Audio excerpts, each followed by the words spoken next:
শ্ৰদ্ধাৰ ব্যক্তিসকল আৰু কাব্যপ্ৰেমী ৰাইজ, কবিতাৰ শিৰোনাম গল হেকাৰি। মই তোমাক জুকিয়াই আছোঁ, কেতিয়াবা শিৰৰ জোনকাচিত, কেতিয়াবা অজানিতে হৃদয়ৰ ৰংঘৰত।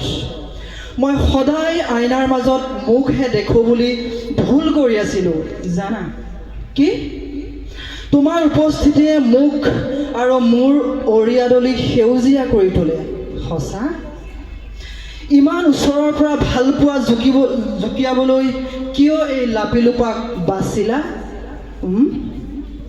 মই নিজক কিমান ভাল পাওঁ সোধ পোছ কৰি চোৱা হোৱা নাই। বিনা উপস্থিতিত তোমাৰ কটাকটি মাত, কিন্তু তুমি সেই সকলোবোৰ পৰীক্ষাত উত্তৰবোৰ সদায় সজাই দিয়া জুই পানীৰ দৰে চাফ চিকুণ কৰি দিয়া নিপুণ খনিকৰ কেনেকৈ? কি এনে গুণ মোৰ আছে তুমি পৃথককৈ আছা, নে মই পৃথককৈ আছোঁ? নাইতো।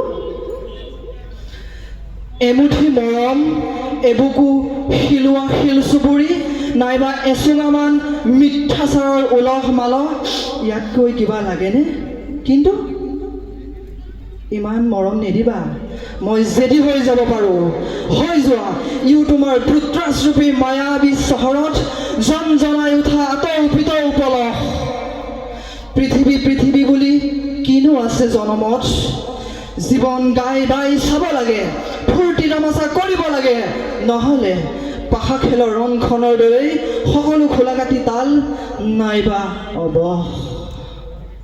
হেৰৌ টকা শিকা দলি থকা ৰঙীন দুনিয়াৰ হিয়া আফালি আফালি জপনাখন চম্ভাল চণ্ডাল হত, নহ'লে সঁচাক মিছা, মিছাক সঁচা ৰটনা ৰটিবলৈ এডাল নাচনি পাচনি কৰা উস্তাদ সদায় সাজু থাকেইচোন। গছৰ শিপাৰ পৰা ফললৈ, ফলে শিপালৈ চাই নিউটনৰ ছাঁ দেখোঁ নে নেদেখোঁ? শিপাই ফললৈ চাই ওপৰলৈ, অথচ গভীৰলৈ ঢুকি নাপায়। গেলিলিওক পায়নে? কি? একেমাকৰ সন্তান বুলি সাধু কথাৰ মাকে পায়স দিয়ে তালি টোপোলা বান্ধি কুন্ধি। ৰাজকুমাৰ ৰাজকুমাৰীয়ে ইবেলি সিবেলিতকৈ নুদুকা নুদুকা নিপুতল নিপুতল হৈ থাকে সাজি কাচি। হ'ব দিয়া, বহু কথা পাতিম ধাৰাবাহিককৈ, যেনেকৈ সুবিধা হয়। কাহিনী কথাকাৰৰ কথাৰ জালবোৰ গতানুগতিক নহ'লে আৰু ভাল হয়। নহ'লে ফুটফাটৰ পৰা খোজ কাঢ়িবও লাগিব নহয়। তুমিও সম্প্ৰতি অশীতিপৰ নহয় সম্ভৱ।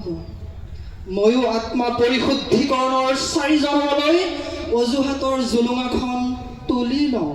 ঠিক আছে, চিঞৰি বেয়া পোৱাবোৰৰ বাবে আমি 4 আঙুলীয়া সাঙিখন তৰিনো কি লাভ?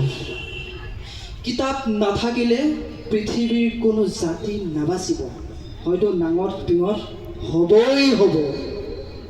শীতাৰ্ত ঋতুবোৰত গল হেকাৰিবোৰ চাফা নহ'বই কিজানি। হয় ইয়েচোন ফলক প্ৰদৰ্শনৰ এক জটিল কাৰবাৰ। ধন্যবাদ।